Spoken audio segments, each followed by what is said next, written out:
Yo diría que más que algunos, muchos niños realmente, y muchos, y la gran mayoría de adolescentes no confían en sus padres. Y terminan contándole al psiquiatra, al psicólogo, las cosas que a la amiga, o buscan en YouTube. Me está esperando Joel y vamos a hablar sobre conocer todo sobre la autoestima y la confianza en los niños, y está con nosotros también Yulisa Castro, médico psiquiatra del Departamento de Psiquiatría del Niño y Adolescente del Hospital Víctor Larco Herrera. Pero esto después del corte comercial. Pero ¿puedes invitar a todos los conectaditos que nos llamen? Claro, invito absolutamente a todos que estén presentes en este momento, que es muy importante. ¿Por qué? Porque la doctora o médico Yulisa nos va a enseñar por qué es importante que todos los adolescentes se empoderen y tengan una confianza en sí mismos. Muchas gracias. Muy bien. Esto después del corte comercial. Nos vamos rapidito y venimos con este tema. Ya venimos. Parece mi gente para gozar la sonora carruseles de Ya estamos de regreso en Más Conectados y vamos a hablar todo sobre la autoestima y la confianza en nuestros niños, y está con nosotros Yulisa Castro, médico psiquiatra del Departamento de Psiquiatría del Niño y Adolescente del Hospital Víctor Larco Herrera. Bienvenida, Yulisa, ¿cómo estás? Muchas gracias, contenta de que pues, nos demos este pequeño espacio para poder hablar de algo tan importante como la autoestima, la confianza, sobre todo en los chicos menores en donde se solidifica, se va solidificando la personalidad, ¿no? ¿De qué manera podemos ir, digamos, desarrollando esa confianza en nuestros niños? ¿A partir de qué edad ellos pueden entendernos y captar, digamos, los mensajes que les damos para guiarlos a que tengan una buena autoconfianza? Bueno, en realidad, digamos, el tema de la autoestima se basa en dos partes, ¿no? Uno es el autoconcepto del niño, es la forma como el niño se ve, se percibe, cómo se conoce, cómo sabe qué habilidades tiene, qué defectos, etcétera. Y eso va a fomentar de que el niño cómo se sienta con respecto a ese concepto que tiene, que es el autoestima, ¿no? Y esto se va formando a partir de los 3 años de edad. ¿De los 3? Desde los 3 años de edad, bien chiquititos. ¿Y cómo se va formando? En el día a día, ¿no? Por ejemplo, por medio del juego, porque a los 3 años los niños son bastante lúdicos, entonces por medio del juego, intentando de que el niño, por ejemplo, comience a comer solo sus alimentos, pueda elegir su ropa, de que el niño pueda hacer pequeñas cosas. A los 3 años, por ejemplo, los niños pueden guardar sus juguetes, ¿no? Cuando el niño quiere hablar, nosotros les demos el espacio de escucha, de una escucha activa, porque los papás mucho últimamente andan con el celular y como que no escuchan a los hijos, ¿no? Entonces paro todo, lo escucho y yo le estoy dando el mensaje de que me importas, de que eres importante. Entonces, desde los 3 añitos comenzamos con esos, digamos, esas formas de experiencias que el niño va ganando y que se va generando un concepto, el que yo soy capaz, yo puedo hacerlo solo. Y de esa manera nosotros le damos seguridad a nuestros hijos, que siempre puedan confiar en nosotros. Chicos, ¿tienen una consulta? A ver. He visto que más que nada hoy día, en la actualidad, los niños ya pierden como que esa confianza entre padre, hijo, madre, hijo. Entonces, ¿por qué, por qué se da? ¿A qué motivos se pierde esa confianza? Pero yo te hago una pregunta, Gianfranco. Por ejemplo, cuando a ti te pasa, tienes algún problema o alguna dificultad, ¿tú acudes a mamá o a papá? Sí, porque ellos saben, como ya tienen más experiencia de adultos, ya saben qué pasa, qué está mal en ti, o te aconsejan para que no sigas por los malos caminos. Entonces yo, en mi caso, sí acudo a mi madre o a mi padre. Pero ves que otros niños de tu entorno no pasa lo mismo. No. ¿Y por qué sucede esto, doctora? ¿Por qué algunos niños no confían en sus padres? Yo diría que más que algunos, muchos niños realmente, y muchos, y la gran mayoría de adolescentes no confían en sus padres. Y terminan contándole al psiquiatra, al psicólogo, las cosas a la amiga, o buscan en YouTube.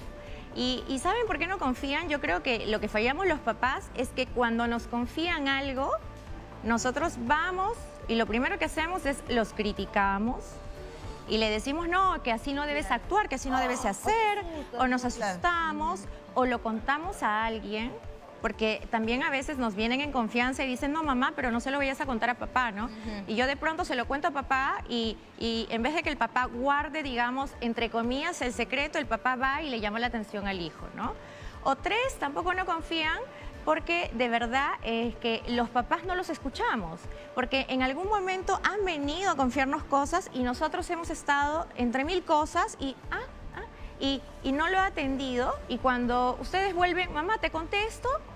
¿Qué cosa? ¿No? Entonces, el joven o los chicos piensan de que no les tomamos la atención debida y que somos demasiado juzgadores. Así es. Las próximas veces, pues ya para qué le cuento a mi mamá o a mi papá si no me van a ayudar, por el contrario me van a criticar. No, y justo también es algo que con mi esposo siempre conversamos, que se nota cuando están los padres presentes, ¿no? Lo notas en el niño y también notas en el niño cuando el padre, madre están ausentes, ¿no? Cris, ¿tienes algún comentario que hacer? Sí, porque me parece sumamente importante el punto que tocó Jan y lo que viene mencionando la doctora, porque creo que es el inicio de muchos problemas que pueden tener los padres con sus hijos. Pero también hay algo que he notado en muchos padres, doctora, que es que no saben llegar a sus hijos, que es que pierden la paciencia rápidamente y abandonan el tema que tenían con ellos. ¿Qué es lo que le podemos decir a los padres de cómo poder abordar estos temas?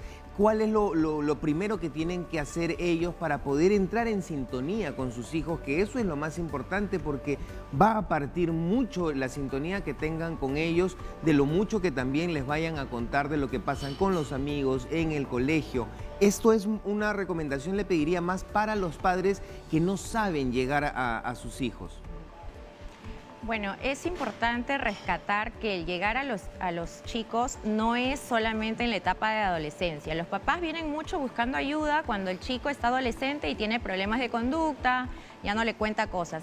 Y no es el momento. Realmente nosotros nos debemos acercar a nuestros hijos desde muy pequeñitos, desde el juego, simplemente salir a comprar el pan, salir a pasear el perrito, o de repente solamente estar. A veces los chicos no quieren que les hablemos, ¿no? Solamente quieren de que de pronto solamente estemos a su lado y acompañemos. Claro.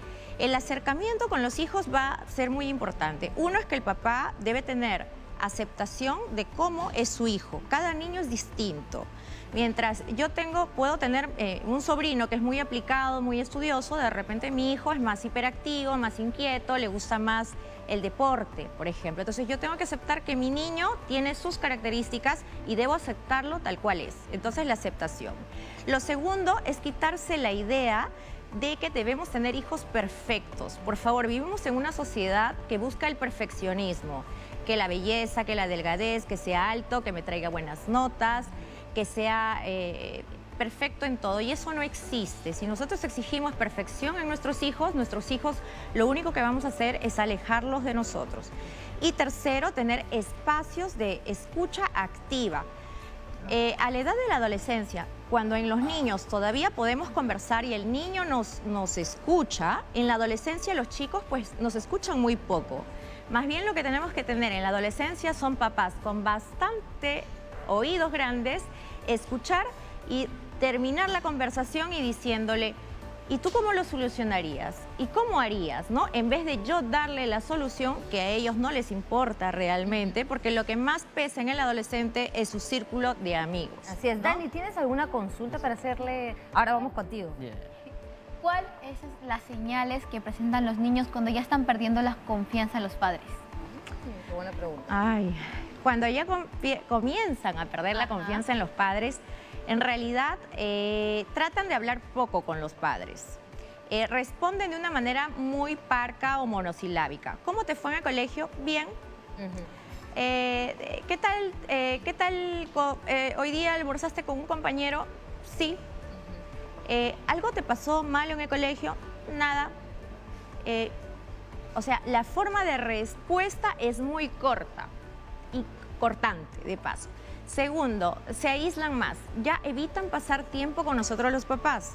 Es normal que en la adolescencia los chicos se comiencen a aislar porque buscan su espacio vital, que usualmente son sus recámaras, sus habitaciones, pero ya comienzan a aislarse más, evitan tiempo con nosotros. Es decir, ya no quieren cenar con nosotros, ya no quieren almorzar, ya se aíslan y definitivamente tienen una conducta evitativa con nosotros. Y lo último, mienten. Porque muchas veces nosotros nos hemos enterado por los amigos o los profesores del colegio Doctora, y comienzan a mentir. Le voy a robar unos minutitos porque nos vamos a ir rápidamente a un avance informativo y regresamos rapidito.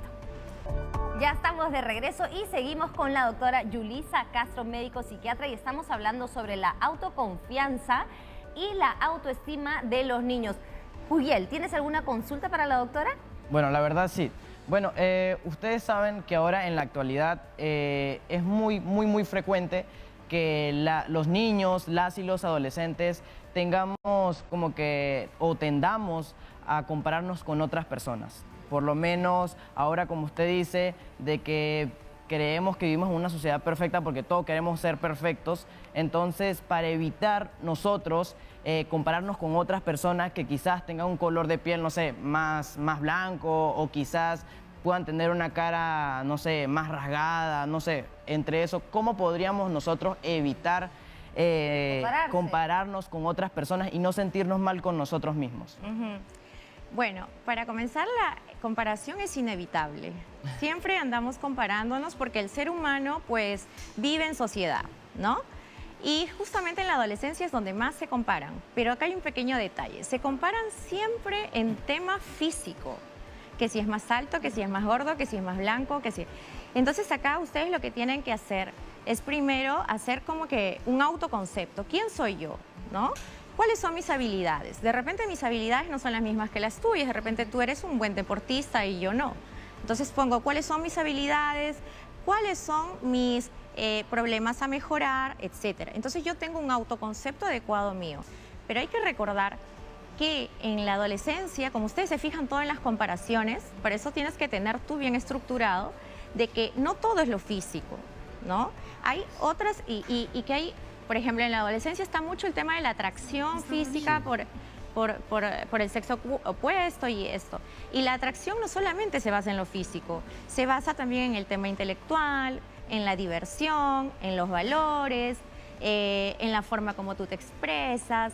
Y eso ustedes no los toman en cuenta a veces. Entonces, tenerlo mapeado de ese modo, que yo no soy solamente un aspecto físico, sino mis cualidades, mis habilidades, ¿no?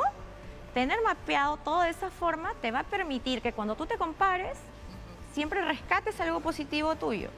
Cuando tú te compares, no solamente te compares en el tema físico, sino también compárate, a ver, ¿cómo yo soy a nivel intelectual? A nivel intelectual, ¿no? Claro, la o madurez. sociable. Porque finalmente, ¿no?, también la parte física va a llegar un momento de la vida que la cara perfecta ya no va a estar. Las arruguitas van a empezar a aparecer, ¿no? Nicolasa, ¿tienes algún comentario que hacernos? Tengo un comentario. Mira, justamente, para mí la edad más difícil y en la que los papás nos vemos más conflictuados es en la adolescencia. Además, la misma palabra, adolescencia, que adolecen de algo esos chicos, ¿no es cierto? Pero en esa edad, por ejemplo, en las cuestiones hormonales, las cuestiones emocionales, es la época donde se enamoran y se enamoran por primera vez y todo eso. Y uno como padre dice, ¿yo qué hago? Yo acá tengo a mi niño que ya va a ser adolescente, ¿no? Y a veces no sé qué hacer con él, porque un día está feliz, al otro día está triste, al otro día está renegón, al otro día es un irresponsable, al otro día limpia su cuarto. ¿Qué hacemos como padres, doctora? Ayúdenos, por favor. Sí. Bueno, en la adolescencia es un periodo bastante crítico, bonito, pero crítico, en la que nos ponemos más, digamos, nosotros los papás solo somos los que debemos cambiar nuestra forma de crianza. La forma de crianza en la adolescencia debería ser muy respetuosa, mucho más que en la niñez, mucho más, con diálogo de por medio, es decir, debemos dialogar con el adolescente. ¿Cuáles son tus expectativas? ¿Qué es lo que deseas? ¿Cómo me ves a mí como papá? Es decir, tener ya un feedback de nuestro adolescente. Tercero, negociar. La clave con el adolescente es negociar. Yo no le puedo imponer las cosas, es negociar. ¿Quieres ir a una fiesta? Ok. ¿A qué hora crees que debes regresar de la fiesta? ¿Con quién vas a estar? cómo te vas a cuidar en esa fiesta. Darle ¿Cuál libertad, ¿no? pero también límites, ¿no? Correcto. Y recordar además los papás que en el adolescente, como decía Nicolasa, que adolecen de muchas cosas, sí adolecen, toda esta zona de la corteza prefrontal está en proceso de terminar de construirse. Es decir, hay la segunda poda neuronal, la mielinización. Yo no voy a esperar de mi adolescente, por tanto, de que sea juicioso, que siempre tome las mejores decisiones. Tengo que esperar que mi adolescente se va a equivocar, que sin querer se va a poner en riesgo, pero soy yo como madre o padre que soy la guía, ¿no? Entonces, algo que tenemos que recordar que en la adolescencia nosotros como padres tenemos que cambiar nuestro estilo de crianza, ser más negociadores, ser más escuchadores, por decirlo así, y hacer contrato con ellos. Contrato. No le voy a decir a las 8 te tienes que bañar. No, yo le digo, tienes todo el día para bañarte. Tú verás en qué momento. Sí, muy buenas ¿no? recomendaciones, Entonces, doctora, la que nos has dado conectaditos. Espero que les haya servido estas recomendaciones. Chicos, ¿cómo se han sentido? ¿Sus dudas han sido aclaradas? Sí, ¿Sí? la verdad sí. La verdad. ¿Sí? ¿Están contentos entonces? Sí. Sí.